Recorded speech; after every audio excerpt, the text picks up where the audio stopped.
ٹھیک ہے. اور یہاں آپ کسی کو کہیں وہ کہتے ہیں جی آپ نے نام ہی بڑا مختصر لیا ہے, کتنے القابات لگا کے دمیں لگا کے وہ نام ہی اتنے وہ مطلب خوشو خضو سے لے رہے ہوتے ہیں کہ پتہ کہ آگے بس دروش ہی پڑھ نہیں رہ گیا. یقین کرو, ٹھیک ہے نا, ہمارے شیخ الہند, ہمارے جو ہے وہ مفتی اعظم ہند, ہمارے مفتی اعظم پاکستان, جو فلاں حضرت کے خلیفہ, ان کے جو خلیفہ تھے وہ ان کے خلیفہ کے وہ خلیفہ تھے, ان کی وہ یہ بھی تھی. وہ بندہ کہندا یار خدا دا میں اپنا شجرہ نسب اپنے کول رکھو, اللہ دے بندو اس چنگا سی تانوں شجرہ نسب کو خلفائے راشدین دا یاد ہوندا, وہ پتہ ہی نہیں ہوندا.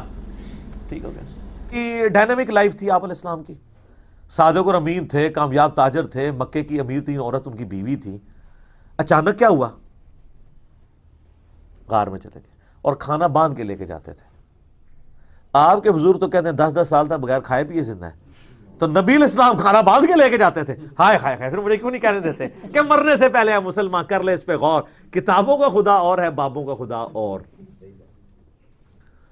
وہ کہتے نہیں نبی علیہ السلام نے ضرورت نہیں سی, امت دی تعلیم واسطے کرتے سن, تے امت نے تعلیم لے لی, تواڈے بابیاں نے نہیں لئی, تے تواڈے بابے پھر نبی دے پیٹرن تے نہیں. دوئیں چوں ایک گل منو, دونوں میں سے ایک بات مان لیں کہ آپ کے بابوں نے وہ ٹفن باندھنے والی سنت نہیں لی, اور وہ اتنے سال, ویسے تو جھوٹ ہے نہیں رہ سکتے, یہ تو ایک دن نہیں نکال سکتے روٹی کے بغیر, یہ جو کچھ کھاتے ہیں آپ سوچ بھی نہیں سکتے. ٹھیک ہے نا, یہ کھاتے بھی آپ کے پیسوں سے. کہتے ہیں بابے نے جناب وہ لنگر چلا رہے ہیں, اور لنگر نہیں چلا رہے, وہ ان کے ٹھی ہیں جہاں سے لاکھوں لوٹتے ہیں تو ہزاروں آپ پہ لگا بھی دیتے ہیں, سلطانہ ڈاکو کی طرح.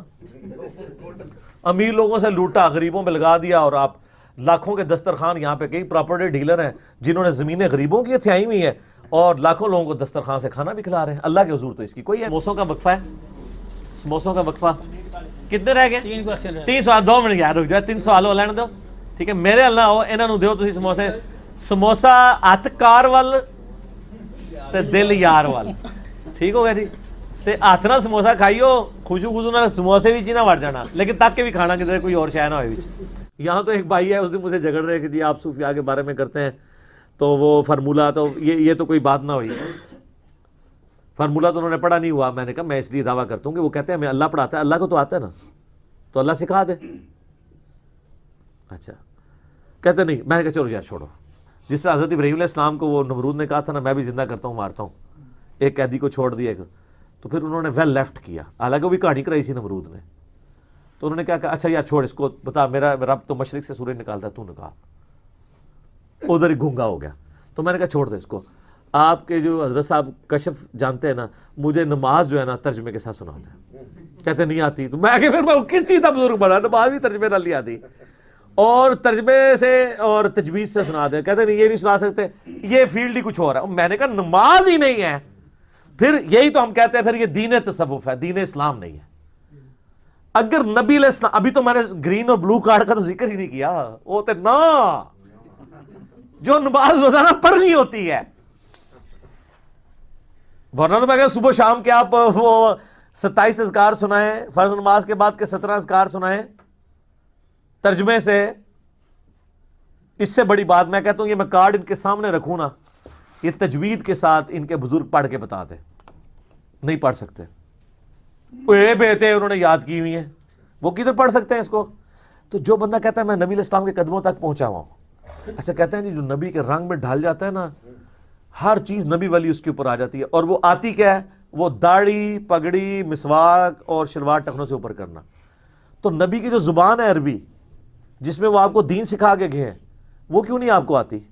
میں نہیں کہتا آپ ترجمے سے کرتے, ریسائٹ تو کرنی ہے جس میں بیسک نماز آپ, وہ نہیں آتی ہے تو کہانیاں کراتے ہیں. تو وہ درجہ احسان یہ ہے کہ آپ نے خضوع خضوع کے ساتھ اللہ کی عبادات کرنی ہے. اسلام ڈیٹم لیول کی چیز ہے, سب سے بنیادی چیز ہے کہ جو بھی کلمے کی گواہی دیتا ہے, نماز پڑھ لیتا ہے اور فرائض پورے کرتا ہے, ہم اسے مسلم کہیں گے. اچھا, ابو داؤد میں آگے الفاظ ہیں, فرمایا قم اذهب, اٹھ تھوڑی دیر سے نکل جا, اس ٹائم تک گم ہو جا, اپنی شکل دور کر لے میرے کو. ظاہر ہے اسی انداز میں کہا ہوگا. یہ کہتے ہیں کہ جی یہ ایکٹنگ کرتا ہے اور بڑے سخت الفاظ میں, حضور نے یہ تو نہیں کہا ہوگا, غصے میں یوں تو نہیں کہا جاتا کہ میرے پیارے پیارے صحابی آپ اس ٹائم تشریف لے جا سکتے ہیں. اور سر آپ ذرا عربیوں کے پاس بیٹھے اور ان سے ذرا پوچھیں کہ بئس الخطیب انت کا مطلب کیا ہے, اوے کتنا برا خطیب ہے تو, اس کو یوں تو نہیں کہا جائے گا کہ آپ کتنے ہی برے خطیب ہیں، یہ اسی طرح ہی پریزنٹ ہوگا۔ ڈاکٹر اسرار صاحب جو قرآن کا ترجمہ جیسا پریزنٹ کرتے تھے، قرآن اسی طرح ہی نازل ہوا ہے۔ ہاں انڈیا پاکستان بنگلہ دیش میں بابوں نے اس میں مٹھاس ملا کے اس ایسا شوربہ بنایا ہے کہ او دی انٹینسٹی ہے نا، اور اس سے جو تبدیلی آنی تھی وہ ختم ہو گئی ہے۔ تو قرآن بس پھر اب مردے بخشوانے کا ایک ذریعہ ہی رہ گیا۔ بئس الخطیب انت، کتنا برا خطیب ہے تو۔ تو یہ محبت میں سب کچھ کر رہے تھے، کسی نے ان کا یا رسول اللہ عشق دے چلے نمبر لے کے، یا رسول اللہ عقل والے تھے انجے ہی عمرہ گالیاں، عشق دے چلے ہی سی نا جنہیں سجدہ، اور چلے مارے گئے پائی ادھر بھی تے اگے بھی۔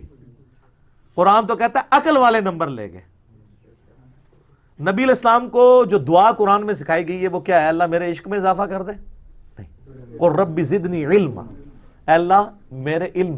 اچھا نبی علیہ السلام کے علم میں اضافہ کرنے کی کوئی ضرورت ہے تھی جس کو اتنا کچھ سکھا دیا گیا؟ علم سے کوئی شخص اپنے آپ کو آزاد نہیں کر سکتا۔ اور پھر اللہ نے کیٹاگوریکل مینشن کیا انما یخشی اللہ من عبادہ العلماء، اللہ کی خشیت اور معرفت تو صرف اہل علم کو ہے، اے ڈگریوں والے علم نہیں کہ جو ڈگری حاصل کرتے ہیں اس کے بعد ممبر پہ چڑھ کہتے ہیں قرآن ڈائریکٹ نہیں پڑھنا گمراہ ہو جاؤ گے، یہ تو علم کے دشمن ہے۔ میں واقعی علم کی بات کر رہا ہوں جو واقعی علم ہے، کتابوں میں، بابوں میں نہیں۔ پھر سورہ زمر میں ہے قل هل يستوي الذين يعلمون والذين لا يعلمون انما يتذكر اولو الالباب، بھلا بتاؤ تو علم والے اور بغیر علم والے کیسے برابر ہو سکتے ہیں؟ نصیحت تو نہیں حاصل کرتے مگر عقل والے، اور عقل سے مراد وہ ہیں جو روٹی منہ کے راستے کھاتے ہیں۔ عقل سے مراد بزرگان دین علماء نہیں، ہر وہ شخص جو روٹی کو توتی نہیں کہتا، ہاں، اور جس کی عقل کام نہیں کرتی ہے اس کو تو قرآن ریس میں نہیں کرتا۔ اور جینون جو چیزیں ہیں وہ میں نے بتائی ہیں۔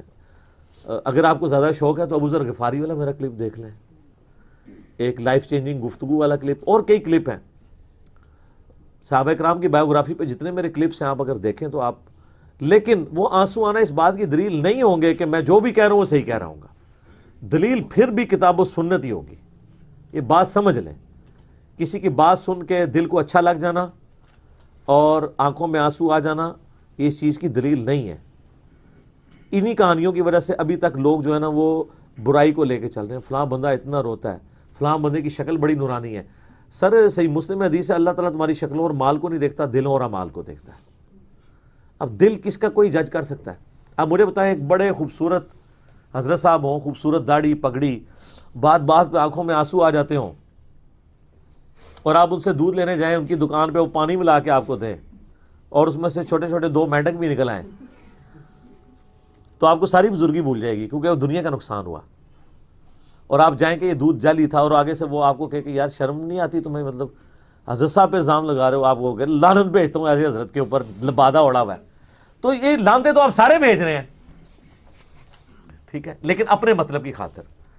ہم اگر ان لوگوں کو کرٹیسائز کرتے ہیں تو اللہ اور اس کے رسول عز و جل و صلی اللہ علیہ وآلہ وسلم کی حمیت میں کرتے ہیں، تو کر تو آپ بھی رہے ہیں۔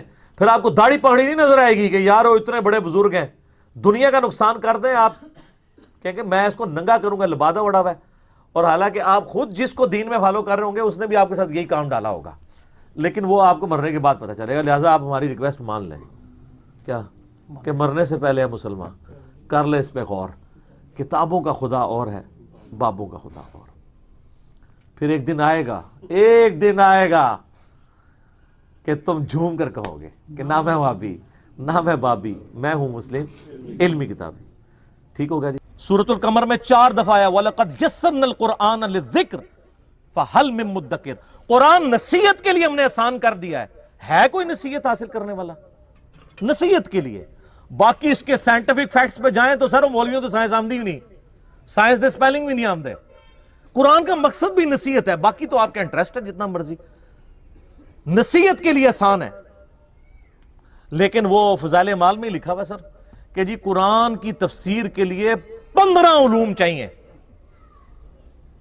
یہ آپ کو دور کر رہے ہیں قرآن سے غیر محسوس طریقے۔ اور انہوں نے کہا کہ جی 14 کے تو نام گنوائے، انہوں نے کہا 14 تو آپ حاصل کر لیں گے، 15واں جو ہے وہ بھی ہے، وہ بھی کہتے ہیں جو گاڈ گفٹڈ ہو، وہ خاص لوگوں کو ہی ملتا ہے، تاکہ آپ 14 حاصل بھی کریں، کہیں گے 15واں دے کوئی نہیں نا، وہ تو وہابی ہے، وہابی نہیں، وہابی۔